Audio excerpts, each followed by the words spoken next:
श्री गुरुदेव की जय। अनंत कोटि वैष्णव वृंद की जय। सर्वप्रथम श्री गुरुदेव के चरणों में अनंत कोटि दंडवत प्रणाम ज्ञापित करते हुए उनसे कृपा की वांछा करती हूँ। तदुपरांत परम गुरुदेव ने तिल्ला पर विष्णुपाद अष्टोत्तर श्रीमद भक्ति वेदांत श्री नारायण गोस्वामी महाराज जी एवं तिल्ला पर विष्णुपाद अष्टोत्तर श्रीमद भक्ति श्री रूप सिद्धांति गोस्वामी महाराज जी की श्री अभय चरण सरोज में श्रद्धा पुष्पांजलि अर्पण करते हुए उनसे कृपा की वांछा करती हूँ। उपस्थित वैष्णव जन भक्तवृंद सभी को यथा योग्य दंडवत नाम स्वीकारो।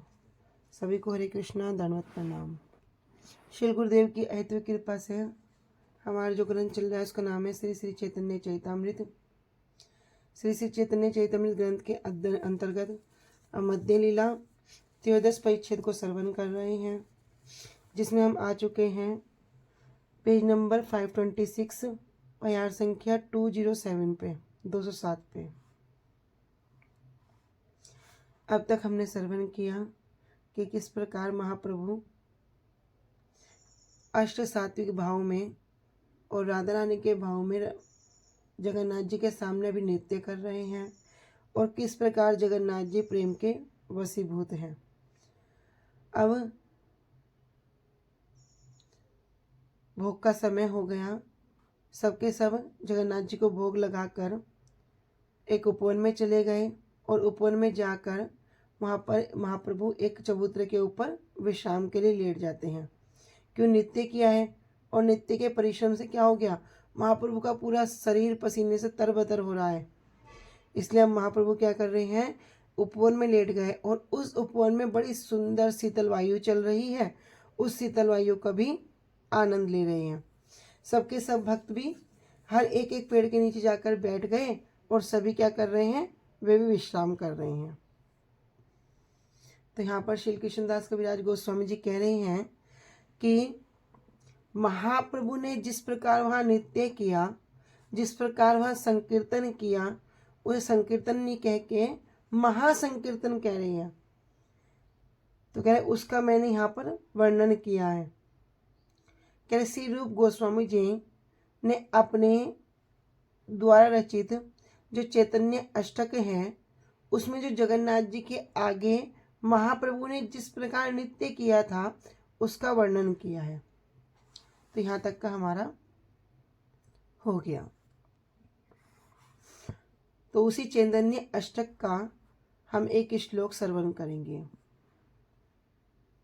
रथ आरूढ़स्य अदप अधिपदवी नीलाचल पतेर अदभर प्रेम उर्मी स्फुरित नटन उल्लास विवसः परिवर्त तनु वैष्णव जने ही सा चैतन्य किम मे पुनरअपि दस्यो यस्ति पदम। कह रहे रथ आरूढ़स्य, रथ आरूढ़स्य, रथ पे कौन सवार है, जगन्नाथ जी जो नीलाचल पति हैं। कह रहे भगवान जो भी रथ पर सवार थे, कौन, नीलाचल पते, अर्थात जो नीलाचल पति हैं।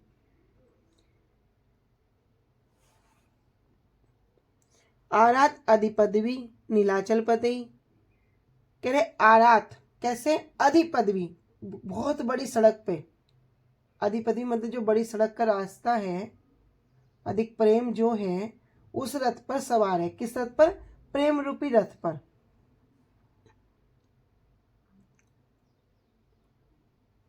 अद्भ्र प्रेम उर्मी, अद्भुत कहते हैं महान, महान कैसा है, वहां पर प्रेम उर्मी जो भगवत प्रेम है उस प्रेम की जो उर्मी, उर्मी मतलब तरंगे, उन तरंगों से स्फुरित नटन उल्लास विवश है।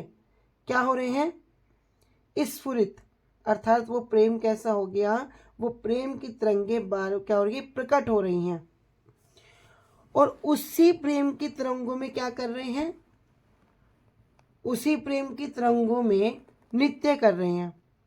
उस जब नृत्य के जो दिव्य आनंद है उसमें पूरा का पूरा विहल हो रहे हैं। साहर्ष गायदी,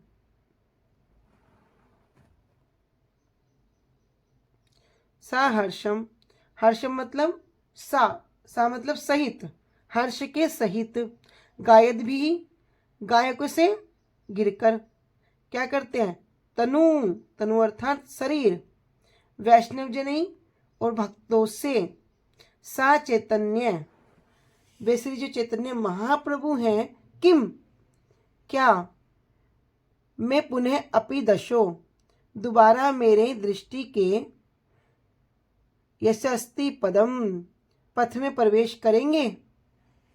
इस प्रकार अभी यहाँ पर श्री रूप गोस्वामी पाद जी इस श्लोक में लिख रहे हैं।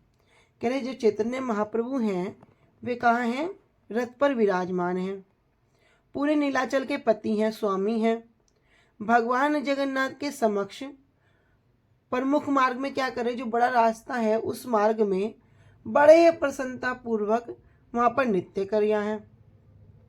और नृत्य करने के जो दिव्य आनंद है वो उनके अंदर क्या हो गया, अभिभूत हो गया।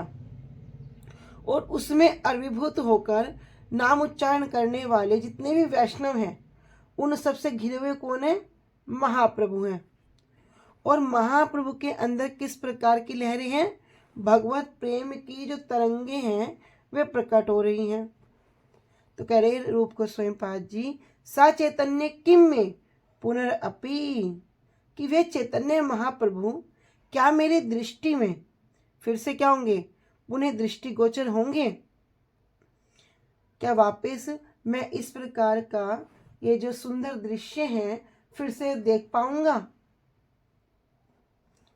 अमृत प्रभु भाष्य में श्री भक्ति विनोद ठाकुर जी कह रहे हैं कि रथ पर आरूढ़ नीलाचल पति के सम्मुख अधिक प्रेम की लहरों से स्फुरित नाट्य उल्लास से विवश होकर आनंद के सहित संकीर्तनकारी एवं वैष्णव के द्वारा जो घिरे हुए हैं, जो आवर्त हैं, वे श्री चैतन्य देव क्या पुनः मेरे दृष्टि पथ पर आएंगे। अनुभाष्य। भक्ति सिद्धांत सरस्वती ठाकुर पाद जी कह रहे हैं कि श्री रूप गोस्वामी जी ने 3 श्री चैतन्य अष्टकों की रचना की है। उसमें से प्रथम अष्टक का ये 7वां श्लोक है। 3 की है, 3 में जो प्रथम है उस प्रथम का ये 7वां श्लोक है। श्री प्रभुनंद सरस्वती त्रिदंडी पाद जी ने स्वकृत श्री राधा रस सुधा निधि में भी कहा है कि जो सात्विक भाव से उदित पुलक आदि समूह के द्वारा परिशोभित हैं, श्री अंग शोभा के द्वारा विकसित कदम पुष्प की शोभा को भी जो निंदित कर रहे हैं, सो विशाल दोनों भुजाओं को ऊपर उठाकर उच्च स्वर से बार बार हरि हरि बोल रहे हैं, चंचल चरणों से नृत्य करते करते अश्रु प्रवाह के द्वारा धरती का सिंचन कर रहे हैं। जब महाप्रभु के अंदर अष्टात्विक विकार उदित हो जाते हैं और किस प्रकार होता है कि एक भाव के साथ दूसरे भाव का युद्ध होने लगता है, कभी कोई भाव शिथिल हो जाता, कभी कोई भाव दूसरे भाव पर भारी पड़ जाता।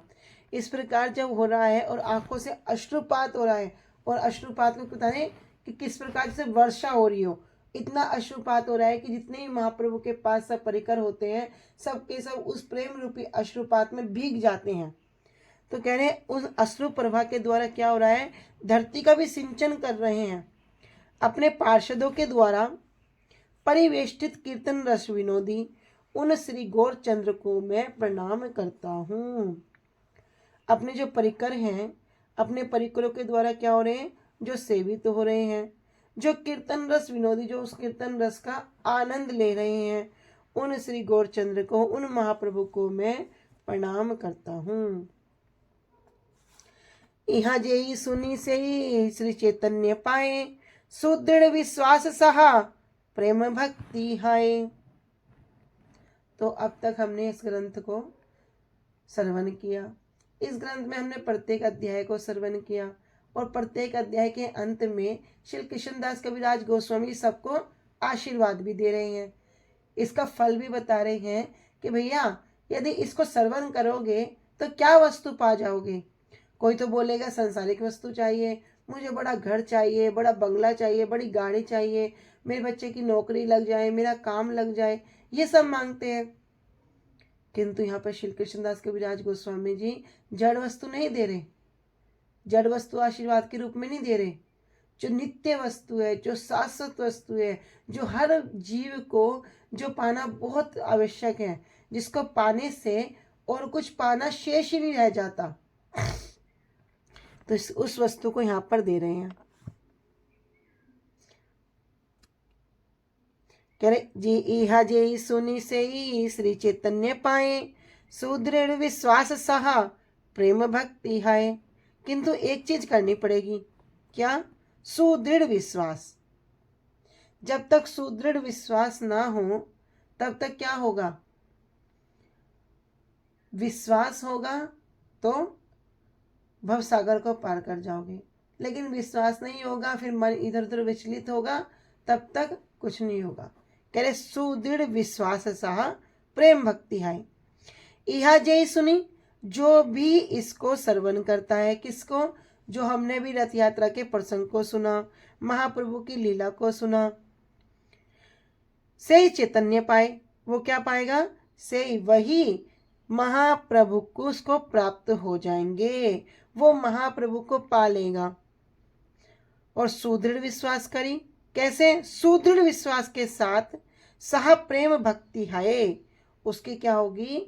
वो जो प्रेम भक्ति है, जो हमारे भक्ति के जो सोपान है, उन 9 सोपानों में भी जो सबसे सर्वश्रेष्ठ है प्रेम भक्ति, वो उसको प्राप्त हो जाएगी। तो कोई ऐसा आशीर्वाद देते हैं? संसार में जाओ, किसी के चरण स्पर्श करो तो क्या करेंगे? खुश रहो, ये करो, वो करो, घर हो, बंगला हो, पुत्रवती हो, फला, ये सब इस तरह के आशीर्वाद देंगे। किंतु जब वैष्णव जन के अनुगत्य में जाओगे, यदि कोई वैष्णव जन कृपा करेंगे तो क्या देंगे? जो नित्य वस्तु है, जो शाश्वत वस्तु है, उस भक्ति को ही दे देंगे। और वो भक्ति भी कैसी? प्रेमा भक्ति। कह रहे कि जो भी रथ यात्रा के विवरण को सुनेगा उसे श्री चैतन्य महाप्रभु प्राप्त हो जाएंगे। और जब उच्च अवस्था प्राप्त होगी तो उससे क्या होगी?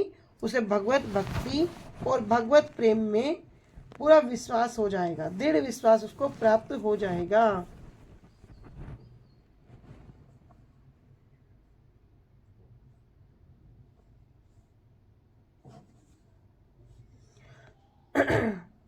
श्री रूप रघुनाथ पदे जार आस, चैतन्य चैता अमृत कहे कृष्णदास।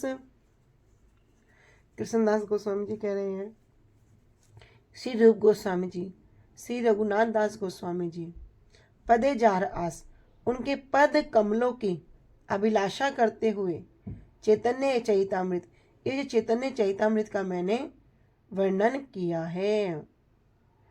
श्री जगन्नाथ जी के रथ के आगे महाप्रभु के नित्य की लीला को जो व्यक्ति सुनेगा उसे महाप्रभु की प्राप्ति होगी और सुदृढ़ विश्वास के साथ प्रेम भक्ति उसको प्राप्त होगी।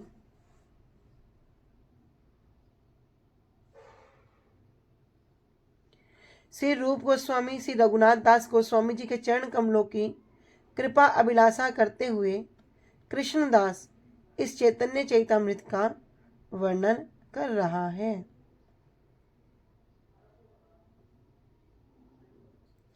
तो आज हमारा ये त्रयोदश परिच्छेद यहाँ पर संपूर्ण हुआ।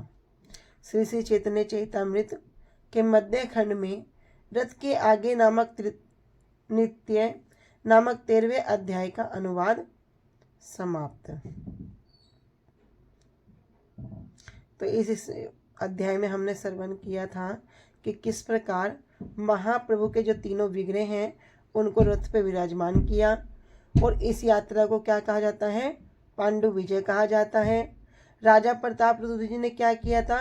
एक सुनहरी मूठ वाली झाड़ू ली थी और मार्ग को साफ करना शुरू किया था, मार्जन करना शुरू किया था। इधर भगवान जगन्नाथ जी ने क्या किया? लक्ष्मी देवी से अनुमति ले ली और वृंदावन जाने के लिए, गुंडीचा मंदिर जाने के लिए रथ पर चले गए। मंदिर तक का जो मार्ग है उसके विषय में हमने श्रवण किया था, किस प्रकार रास्ते में कहाँ क्या क्या है। और जितने भी सेवक हैं इस रथ को खींचते हैं। महाप्रभु क्या करते हैं, 7 टोली बनाते हैं। 7 टोली में सबके पास 2 मृदंग होते हैं, ऐसे 14 मृदंग होते हैं। 4 टोली महाप्रभु बनाते हैं और 3 टोली कहाँ कहाँ से आती है, कोई बताएंगे?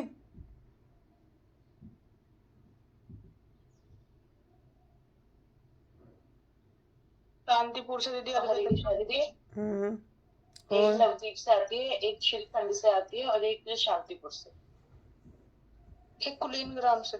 हाँ ठीक है, बहुत सुंदर। एक आती है शांतिपुर से, एक कुलीन ग्राम से, एक खंडवासी से। इस प्रकार 7 टोली इसमें हमने श्रवण किया। महाप्रभु ने कीर्तन की बनाते हैं। और महाप्रभु क्या करते हैं, जब नृत्य करते हैं तब राजा प्रताप रुद्र को क्या लगता है, पता चलता है कि महाप्रभु एक होते हुए भी सब में नृत्य कर रहे हैं। लेकिन सबको क्या लगता है, महाप्रभु तो हमारे जो टोली है, हमारा जो ग्रुप है उसमें ही नृत्य कर रहे हैं। इस प्रकार महाप्रभु वहाँ पर एक दिव्य लीला दिखाते हैं कि हर एक मंडली में प्रकाशित हो जाते हैं और वहाँ पर नृत्य करते हैं। और नृत्य करने के बाद अब क्या हुआ, अब जगन्नाथ जी को भोग देकर सबके सब एक पुष्प उद्यान में चले गए और वहाँ पर अब विश्राम कर रहे हैं। और विश्राम करने के पश्चात अब आगे की लीला को हम अगले अध्याय में श्रवण करेंगे।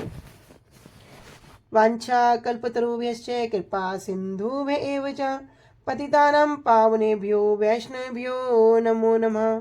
श्री गुरुदेव की जय। अनंत कोटि वैष्णव वृंद की जय। निताय गौर प्रेमानंदे हरि हरि। निताय गौर प्रेमानंदे हरि हरि।